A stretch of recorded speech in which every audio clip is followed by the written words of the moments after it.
What's up, everyone? Welcome back to another episode. This week we're going over when to use different types of supports: light, medium, heavy. And let me stress this, big stress. This is based on my settings, folks. So if you want this to work, you really need to pay attention to the settings that are happening on the support side over here, which is going to be on the right side of the screen. You're going to be paying attention to tip diameter, tip length, and diameter. I'm also going to discuss this as I go through. The first model we're looking at here is Kratos from Photos Mint, and this is a beautiful bust. I have enlarged him a little bit from the original size. He's not solid anymore, and I've actually hollowed him out pretty well. Put a little hole right in the bottom to give him a nice little drainage. His resin usage is a little bit under 4. I think it's about 40 on this particular. And I've already started adding some supports in there, so you can see some of the support structuring that's going to go on inside of the model there. I'm mostly going to be using some light. I may pop a few mediums in here on the longer side. And the only reason for that being is that I know that on the longer side, when the supports tend to get longer, you tend to have more of a wobbling problem.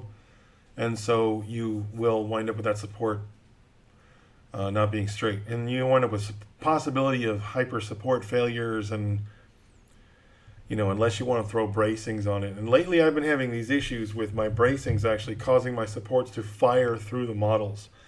And I think it's because it's trying to brace with a component that's on the other side of the hollow, and the software thinks it can do it.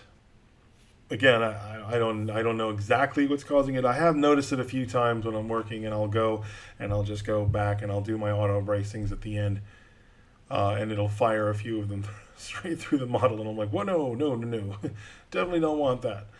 And definitely something you have to fix. Obviously, you don't want the support firing straight through the model. That's a big, giant pole going through it. So that's going to be a lot more damage than you want. And obviously, that's what you're trying to avoid. So the bottom here, we're going to use mediums along the rim where the circular edge is, and that's going to have mediums. And then the inside of it, we're going to maintain mediums and lights. And like I said, the longer you get, the thicker you want that bar to be.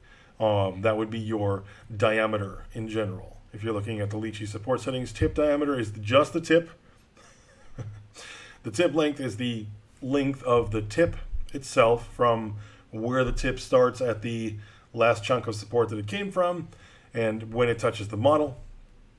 And obviously the longer that is, the more chance it has actually to break, because it becomes a little bit more fragile the longer that has to get. So you want to try and maintain even balance with those, actually, which is why all my support tips always go in equivalents. I always go tenths if I can. So I'll go 0.33, 0.33, 0.33, and then I'll go up to 0.44. Well, maybe that's not tenths, but you get the idea. I'm increasing in equivalents that are all equal, and then it's a 0.44, and then a 3.44, and a 1.44. So I'm always going up and I'm adding it, and everything stays within those ranges along each type.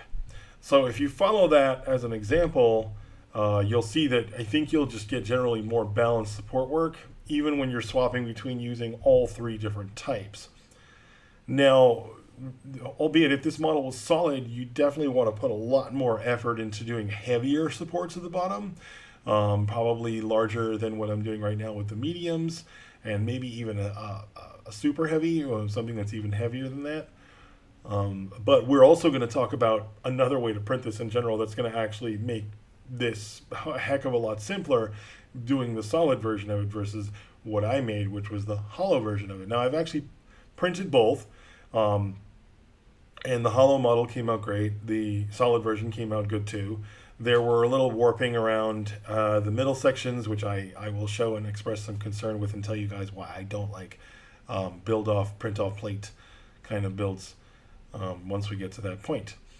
So you really want to treat the bottom there, like I'm doing here, almost like a base, because it is kind of his base. So it's the start of the pedestal. You want to give it a nice thick row of mediums down there at the bottom, so that way you have a good base for that building start, and then behind that you can go ahead and add another row that can either be the same or maybe slightly lower, depending on how much you really think this is going to need. Now, the hollowed out Kratos was actually kind of light. Like I said, this is about 40 milliliters worth of resin. The mass is not really high. So he did not actually need too much additional supporting on the bottom. I did do a row of mediums in front and a little tiny row of mediums in the back for the actual print. This is kind of a reproduction of what I did for that. Not exactly. I'm not going to go over the entire supporting on this particular figure. But yeah, it wasn't even necessary. I feel like it would have made it without that extra row. I probably could have done lights or slightly reduced the number of supports in there at all. He was so lightweight. The solid version, however, has got a lot more bulk to it, and it's a big mass. If we do the resin check on it alone, we're going to see that this is almost more than 3 times the amount of resin that the hollowed version is going to be. And honestly, it kind of just proves my argument for why are you doing anything solid, to be honest.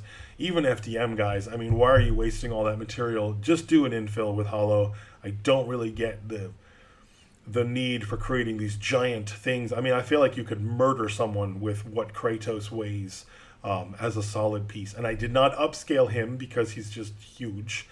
And then there are these areas on the model that aren't necessarily islands, because I did an island check and I did not detect any. But there are zones where there are, Lychee is going, hey, no, this is a bad angle. I don't think you should leave this unsupported. And that entire ring around the bottom, and I'm going to demonstrate why you can support it, even if you're doing a build off a plate like the way I'm demonstrating here. I don't like it. The build off a plate still offers problems. Everything yellow is going to offer some sort of sag resistance against the build plate, because I think this was originally meant for FDM printing. And they obviously work with gravity. Resin printers work against gravity, so it's a completely different type of work. And I think the difference is, yes, you can print this with no supports in resin printing. Is it going to come out flawlessly? Maybe. I guess that depends on your printer, maybe your settings, maybe if you overexposed a little bit more than I already do, maybe if you weren't using the particular resins I'm using, maybe it would come out a little differently. But what we found is right around the bottom there, where that kind of like pedestal thing cups up, you are going to find the possibility of a little tiny amount of deformation. It's not print killing, but there was a little bit of noticeable waviness to it. And almost a little bit more additional layer lining there because of the additional pull with no actual support to the build plate. Because again, remember, resin is anti-gravity, FDM is gravity, so you have that difference there in the way that things are being built.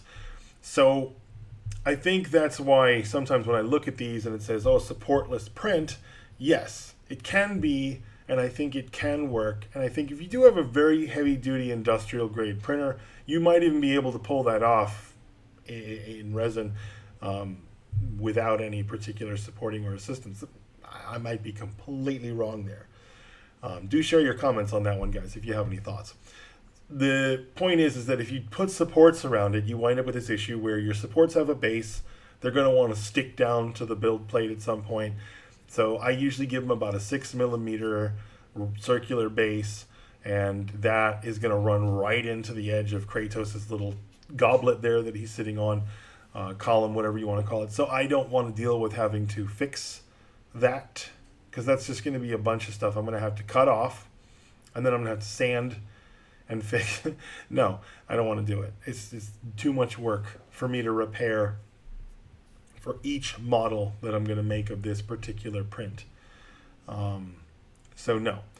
The end result, what we're really going to wind up going with at the end of the day, is going to be more of, let's ignore that part, and we're just going to support the upper shoulder, and we're going to support around the other shoulder, anything that's at like an extreme angle. We're not going to really worry too much about the bits at the bottom in the column area. Only because, like I said, the only thing you can really do here is you can shrink down the size of that base part. But then all you're doing is you're really giving it less adherent to the build plate. And you, you don't want to finagle it that much in order to just be able to put supports around it. I mean, you could pull them away, and then you're going to wind up with these weird shaped supports that I didn't really like. So yeah, we're just going to wind up doing away with that. And in a moment here, I'm going to load up what we actually did wind up doing for that particular build. I did do a build of this off the plate. So he wound up looking like that. He had supports on either arm there, right in the arm socket, and a little bit on that back shoulder pad. There are a number of other cliffs hanging off of his face and things like that. But to be honest, it builds up upon itself well enough that I really felt the only areas I wanted to control was the upper body where it kind of branches out a bit. And I think this is a pretty good example of how you can do that with minimalistic amount of supports. And he came out great. Both of them came out great. These models here are from Crippled God Foundry. This I believe is the Spider Queen. This is her throne, which is really just a spider. So we've got a multitude of parts here. You got a big base, a body part there in the back, the spider itself, and then of course you have Milady's top half. And she's kind of like half of Minnie, but she's still a mini. So in the sense of we kind of have to look at her as like she's a small miniature. And I have a special type of light support that I'll use for characters of her size, which is a little bit smaller than what we use for our lights. I call this my sublight, and I can go as small as a 1.10, a 3.10, and a 0.10. And I'll cover over that in just a second.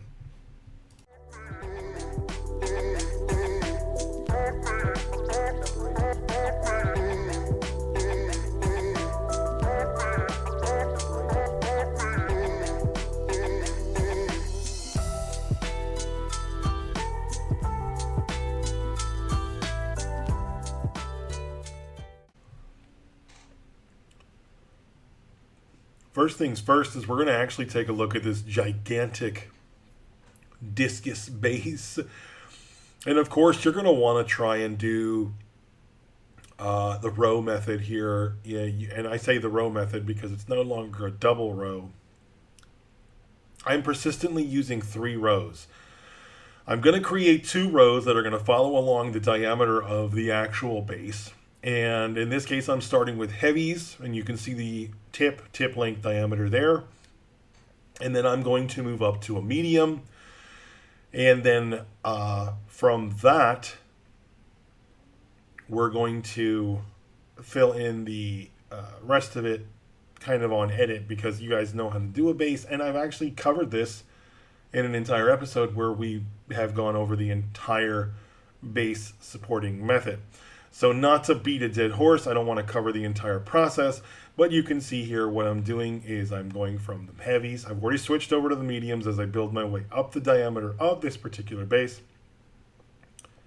And we're just going to spread them out a little bit. I'm not even being too particular about placement. We can always correct that later if we feel like we're too misaligned.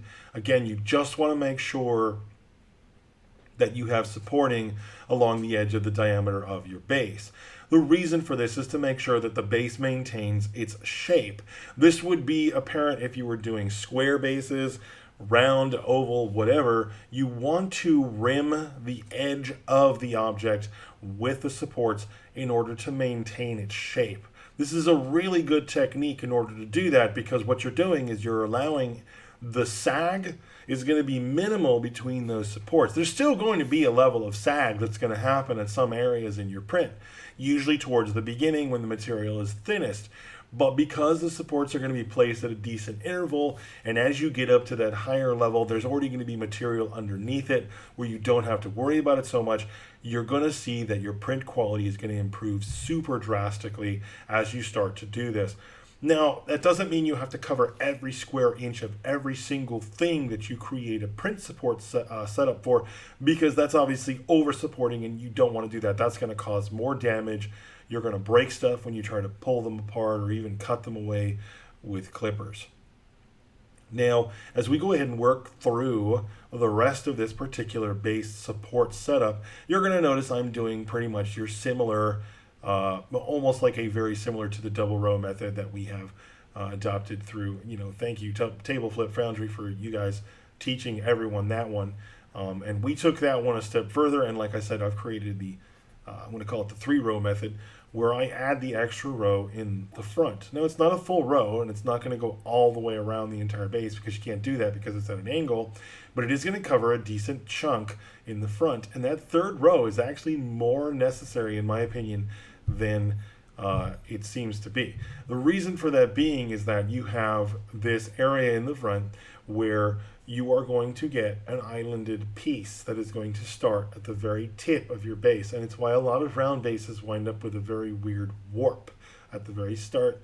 It's because where that material starts and where that first row begins, even if it's at the very edge, sometimes the angles we have to put these bases at in order to get them to print well on our particular print devices, we're going to see it's not actually getting the best coverage. Now let's take a look at this particular one. We're going to go down to layer 1, where we start to see the pixels creating themselves, and we're going to notice where that layer is drawing itself first.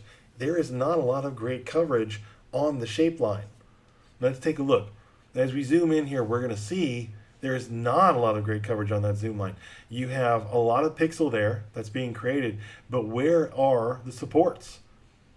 They're not being done. I mean, there's a lot of material that's just floating in the middle of that. So that is probably going to stick to the FEP. You're going to lose a little wafer of the tip of your support there. And this is why you wind up with a tiny bit of a curve. Now you can see one of the supports didn't quite hit the spot that I wanted it to, so I could adjust that and I could just pull it forward. But what we're not seeing here, the bigger picture, is that you're actually missing support territory. It's not actually being supported that well. A lot of it is floating, and the part of it that is supported is on the other side. So what you want to do is you want to kind of cover it from both angles. This is going to hit it from both sides. You're going to hit it from the top, you're going to hit it from the bottom, and you're going to hit it from the front. So I always tell folks, if you do this, make sure you're doing this on the side of the base that you don't want to show for demonstrational purposes, because this is going to be the side you have to sand a bit more. This is going to be that dirty side, the side that might have a couple little pock marks in it from having a little one too many supports stuck into it. Because you may even feel the need to over support that one little spot, because that is going to make sure that the rest of that print looks the shape that it's supposed to look, and you don't lose that little bit of a curve there at the very bottom, especially on the way some of these tapered edged bases are. You really want that consistent shape. I think it's a shame if you lose it, especially since that's something that you can control right in the beginning of the print. You can see all it takes is just a little cluster.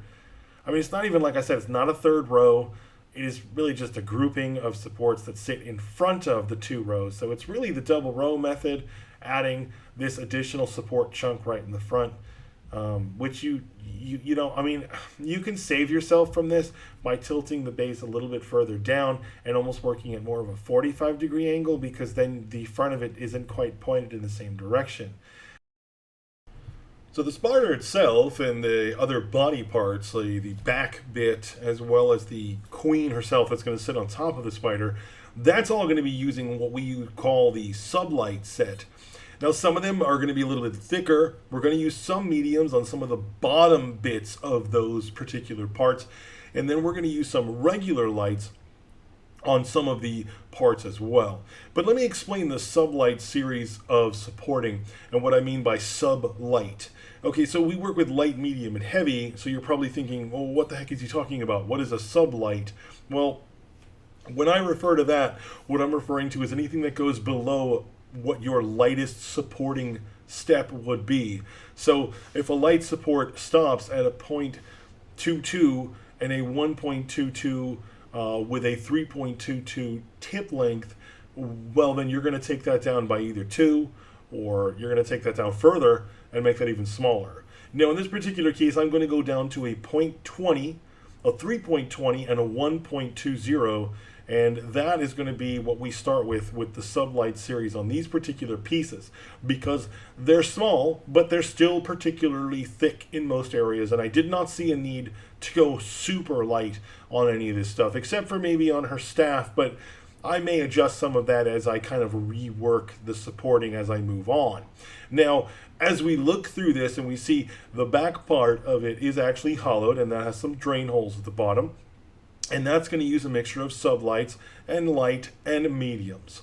The base, as we already went over, is going to use a mixture of heavy, medium, and light. No sublights on that because it is just far too chunky and solid. And the spider itself, the part that contains her legs and the actual legs of the spider and the entire spider body, besides its back half, that is actually going to use a combination of light, sublight, medium, and a few heavies in the very center parts of its body where I can afford a little bit of damage where no one's really going to see because it's going to be underneath it. And I don't think anyone's going to care too much if I create a little bit of damage underneath there, putting a heavier support. Because it's going to be thick. It's a pretty thick piece. And with all the weight of the spider legs that are going to be coming off of it and all that delicacy that's kind of happening there, I think that is going to make it kind of like necessary for me to put a few, maybe I'm going to say maybe 3 towards the center of the actual spider chunk of the body itself, and that's going to help it balance a little bit, so that way I can put a couple mediums in there and then a few lights, and then again focus most of the sublight size, which isn't really that small. It's a little bit smaller than what we're using on our light, and we could go further down if we wanted to, but I think in this particular case, I think this is as low as I really want to go for this particular shape, size, and the surface areas that it's going to create. So here, as we get closer to the queen herself, I'm going to demonstrate again, like this support here we just put there, that's a medium. We're going to put a couple mediums in here. We're going to tree in a little medium chunk tree right in her base there, where her bottom is going to meet the actual spider. So you want to make sure you can, okay, so I can afford damage here, no problem. I'm going to put a little fork there, little fork of supports that's going to come right out of the bottom, and that's going to help that little yellow spot there support a little bit better, and I think going to make this a little bit nicer looking support work and better quality print when this does come off. So again, you got to look for the areas where you can apply your supports before you supply the heavier ones. Now, you can put your light ones anywhere you find anything you need to support. Light is going to come off really easy. And when I say light, that's pretty much anything at a 0.22 tip diameter or less, with a 1.22 diameter itself or less, keeping the tip length somewhere between 3.22 and I would say a 3.44 or 55 at the most. And with the heavies, we'll go a little bit harder than that because the tips are a bit thicker, but that's a heavy. With the lights, you don't want to really go too far. You're just making that tip is going to get more and more brittle and easy to break the further it gets away and the thinner that point has to become, and that just makes it a problem. So keep that in mind when you're working with tip length adjustments. So now we'll take a closer look here at the spider, and you'll see now these limbs, they're kind of small still. I mean, take a look at that. That's next to a support. That's a medium support, and that spider leg there at the very bottom is not much thicker than one of those medium supports.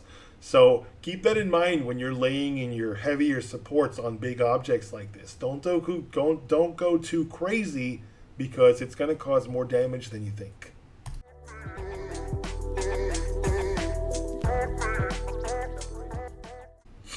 All right, let's go ahead and move on to something new. As some of you all might recognize this character as one of the twins.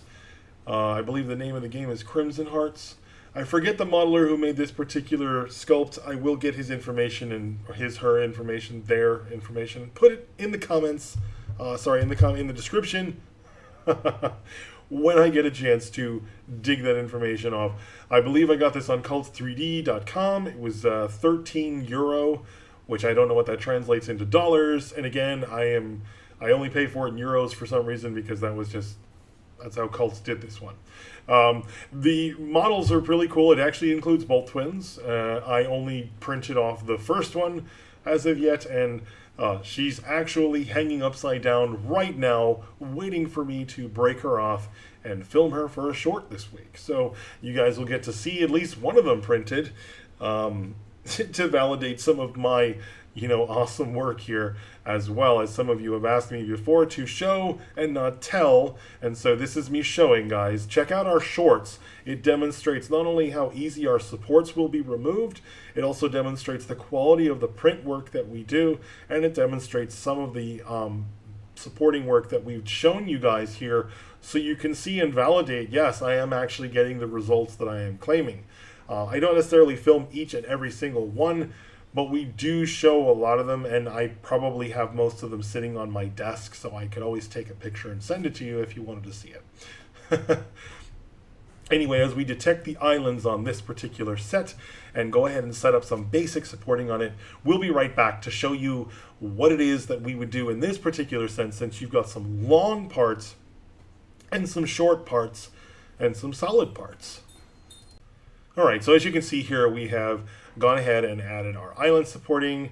We have gone ahead and added our basic supporting. It's not completed. This is just kind of like rudimentary. We have started our framework, and I actually do have these parts completely supported in another file, but I will show you guys that in a moment. As I said before, the prints are already done, so of course I have the support work done. Now in this case, you'll see that we have included medium and heavy all the way to the top, and the reason for this is because these legs are super long. The resin estimation is really not that bad. I think it was 70 to 75, maybe 80 milliliters worth of resin with the current support usage and with all the body parts you're looking at here. So it wasn't terrible. The solid body, however, was insane. Because this, obviously, like almost everything you get, will come solid. They don't ever assume that you want to hollow the models. In fact, some people have actually will take issues with hollowing due to drain holes inadequacies or stress fatigue and cracking and stuff like that, weeping. And those are real issues that I have actually faced in the past. But honestly, the way that we do our drain hole setup, the amount of aeration that I include when I do it, it's not usually a problem anymore. And if we do ever have issues where we notice there's like a clinginess or resin trapping or anything like that, we'll often just go back and okay, I need to rectify. So we'll then take that file, we'll re-hollow it, and we'll kind of reappraise how it works on the next print. So yeah, I do understand there are some concerns there, but honestly, hollowing will save you so much material, and it's going to put so much less pressure on the build when it's building, and the supports won't need to be as heavy. And that's why we can get away with using the light supports on almost every part that we print that's hollowed, with maybe a few mediums at the bottom to just hold it in place. And the mediums, I've been able to come down on the size, because originally, I think when I first started doing most of this, my mediums were actually a little bit heavier and my heavies were really heavy. Now we're taking a look at the torso now, and this is chunky. Like I said, she's big. I said about 130, I think maybe 100, I might be 125 millimeters tall, like from the peg on the bottom to her head peg. It's pretty big. So, and this is 50%. So again, if you're printing this solid, there's only so much you can do to try to save the amount of pressure this is going to need. You're going to need a thick raft.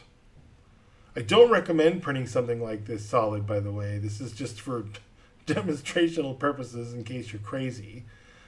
You can do this in FDM solid, sure. They can handle solid stuff a lot better than resin can, especially at this size. I'll be the first one to admit that. And again, FDM comes with its own series of, tinkerings and stuff like that too. So, I much respect to you guys for dealing with all that. I've seen so many videos of clogged nozzles. I don't want to deal with it. Anyway, the point here is that we're, going to need to use a mixture of heavy supports on the bottom, medium supports and heavy supports mixed on the bottom. Definitely check your islands. Definitely make sure you know what you're looking for. It's probably smart to check your islands first, come back, and then take a look, and we can kind of modify different areas. Now this shelf here in the back, this has kind of bothered me. One part of this registered on an island, the other side does not, and I check it on the layer slider. It doesn't look like it disconnects actually as far out on one side that it does on the other. But I would recommend, if you're going to support one side, support the other side the same way. So, take that with a grain of salt. But I would recommend doing both sides the exact same manner. Now, if you would let the Lychee software do this, it would just literally put a wall of supports connecting to all these different areas here on the back. It would just fire down this column of supports that would just create this shelf in the back. And honestly, it could cause other issues like fusing and stuff like that. So my suggestion is to lay a couple supports out. You're going to use your mediums here because it's tall. And you're going to want to put in some minis that are going to bridge off to the nose. And then you're going to want to put in a couple of your trees here to make a couple tridents or a couple small forks right along this area, rather than trying to support it with just a row of heavy or a row of mediums that are going to stick out. And also, keep this in mind. Wherever you see an island, you're going to want to put at least 2 supports. Never just one. The software seems content with you putting 1. I'm always going to put 2. Unless it's super, super tiny. Unless it's like a pixel. Then I'll be safe with the 1. But in most cases, it's not just a pixel. So there you go. You only have those few bars. And at the top, we're supporting a ton of material with those tips. Now, you may want to go back and say change some of these to a slightly larger diameter. But don't go off base too far from where you are. So if your diameter right now is a 1.44 or a 1.33, go up to a 1.55. And only on the diameter itself, not the actual tip or the tip length. And again, you want to try to create a support system that's going to support it from the parts that are going to hit the build plate first. In this case, it's going to be that peg and the legs at the bottom, or the leg part that extends from the torso, that is going to be the first part that's going to contact the build plate first. So my suggestion there would be to build a ring or a cage that's going to go around the peg itself. Brace those supports together for sure. Make sure they're braced. And then make sure that the actual peg itself has a decent amount of support around the bottom where the yellow zones are on that. Now moving over to a hollowed version of the same particular model. This is the same torso, and you can see, look at the difference in material use there. Now, I don't think we looked at the resin usage on the previous torso, but I can tell you right now that torso used almost, I think it would have been 247 milliliters worth of resin with no supports. The hollow one, I think, used maybe 70 because it's tall. And again, it's only the height that causes that additional, because as it dunks in and out, it just keeps on clinging on to more resin. So it tends to use more than it seems in that case. It did, like I said, the hollowing, I think, did save a lot of material use in this particular instance because the torso is tall. As you can see, I cut a bunch of aeration holes in the pegs, and I cut aeration and draining holes in the actual thigh port there. Try to minimize it so you don't really have to finish or close or seal any of that. Now again, you want to try to encapsulate the leg, and she's got like a curve at the edge of the thigh, so this is actually going to make the supports do a weird curvy thing. They're not actually going to look that straight. When you look at them from the bottom or the side, to be honest, it's going to look kind of wonky, but it will still maintain the outer shape of this thigh socket, which is honestly what you're trying to do, because you want to kind of treat the bottom of this like a base. But again, we're using a light support here, as you can see on the right hand side from the support module there. It has the information for the diameter, tip, bar, and tip length. So you can take a look at that. The light support that we're using here is pretty adequate for this style of model because of the fact that I have taken it and I have hollowed it. It does not weigh very much, so the mass has been reduced massively, no pun intended, and you're going to be able to do a lot more with a lot less. We could technically support this entire model using nothing but light supports. and I guarantee it would come out perfect. In fact, I'm going to find out in about 20 minutes how mine came out, because we literally just finished printing this particular one using a series of light supports, and I'm going to show you at the end of this how we did some of the supports at the end of the video. I will demonstrate, because I do have the saved file of the body parts. I actually have them all, but I'm only going to go over one of them at the end of the video, because I think it would take forever for me to slice and show you guys each particular one. But it'll give you an idea of how we handled that particular plate of parts. And I think it'll show you guys a bit more of what we're doing here when we actually take something from, you know, just an STL to a final print. In this particular case, I did not run any test prints beforehand. This is just me going straight to bat and just firing away and trying to get a good print off my first try. Now, I'm usually pretty good at that. The printer gods seem to appreciate me, and they give me good luck on most cases. So, like I said, when you do the leg down there like that, you want to make sure you add your bracings to give you some extra strength. Just to make sure that none of them are firing through the model, trying to connect with each other in weird places. And you should have something that kind of looks like that. And just again, make sure that it's making good connection. Make sure your print is starting in a good place. Make sure the initial points are connecting. Now, we didn't do islands on this yet completely. We just started doing the supporting. So what you want to do is you want to just kind of trace this and take a look as this creates the box, and just add your supports as this creates that line. And you can see we've already got the supporting behind it, and this is just going to add that extra stability around that first corner, and then I feel pretty confident about the rest of that. So now let's take a look at the curve of the leg where we have that starting, and we can see, okay, again, we're going to find some islands because we're not there yet. But this is actually not a bad way to practice doing your islands by hand. If you work in software that doesn't have an island checker, or you use UV tools, working this way, going layer by layer, is sometimes a great and valid way to check your work. Because as you can see, without an island check, and Lychee software actually tells you, oh, it supported some islands. Right, but it didn't support them all. If you do like an auto supporting or something like that. And then in the instance where you do your island searches, don't forget, like we pointed out, and a couple of the guys have some other channels, Table Flip is one of them, they pointed out, don't forget to change your layer heights. Go as high as you can, do your island search, fulfill your islands there, and go to the layer height that you're printing at, do your island search again, and bingo bongo, you should be finding some additional islands you did not find before. Now, as promised, this is how we did do some of the final supporting on the character, one of the characters from the Crimson Hearts game, the twin.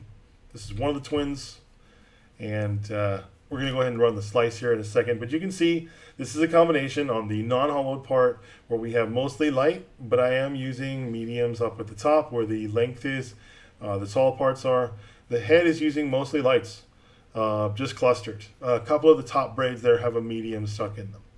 So, it really depends on how you're orienting with your object. It depends on how your print, how large it is, and it also depends on how your hollowing is going to work out. If your hollowing is done well and your part is thin enough, but it's not so thin that it's going to be paper thin, you're going to have a pretty easy time when it comes to your print support. So keep that in mind. There's 3 different sets when you talk about supporting, but there's multiples within those subsets too that people refer to. So often, double check what you're doing, make sure that the supports are good for the object, and if a bar looks too thick, don't use it. Anyway guys, thanks for watching. See you all soon.